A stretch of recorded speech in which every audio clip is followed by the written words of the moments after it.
Secara resmi, Presiden Jokowi hari ini sudah menyatakan KTT G20 di Bali selesai dan resmi ditutup. Setelah menutup konferensi, selanjutnya Presiden Jokowi menyerahkan palu kepemimpinan kepada Perdana Menteri India, Narendra Modi, yang menandakan India akan menjadi presidensi G20 2023. Dengan ini juga, tugas Indonesia sebagai tuan rumah G20 telah selesai. Jujur saya merasa terharu ketika Presiden Jokowi mengetuk palu sidang untuk menutup KTT G20. Melihat persiapan Indonesia untuk menyiapkan KTT G20 hingga KTT G20 dapat berjalan dengan aman, lancar, dan sukses, ini sungguh membanggakan. Rasa bangga saya tidak berhenti di situ. KTT G20 ini juga berhasil menghasilkan Leaders Declaration atau komunike. Hasil ini diumumkan pada hari terakhir KTT G20 alias hari Rabu 16 November 2022 pada sesi terakhir yang dipimpin oleh Presiden Joko Widodo. Bagaimana tidak bangga? KTT G20 ini sebelumnya diragukan untuk bisa menghasilkan Leaders Declaration atau komunike ini.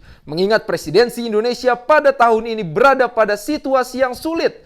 Berbagai macam gejolak yang dihadapi dunia, mulai dari perubahan iklim, krisis, hingga perpecahan geopolitik. Ditambah lagi adanya permainan narasi dari media dalam negeri sendiri yang justru terkesan meragukan Indonesia dan meremehkan pemerintahan Jokowi. Dengan mengatakan KTT G20 yang menyedot anggaran 674,8 miliar terancam gagal menghasilkan Leaders Declaration atau komunike, gelagat tanpa kata sepakat katanya. Sungguh lucu, di tengah kebanggaan kita terhadap perhelatan G20, ini masih sempat-sempatnya untuk nyinyir kayak gini. Namun ternyata di balik keraguan itu semua, presidensi Indonesia menjawab tantangan dunia. Presiden Jokowi bekerja secara senyap, namun pasti, dan berhasil menghasilkan Leaders Declaration atau komunike. Leaders Declaration KTT G20 ini pun sudah diunggah dan dibagikan ke media. Berisi 1186 halaman yang memuat 52 poin utama dari sikap pemimpin G20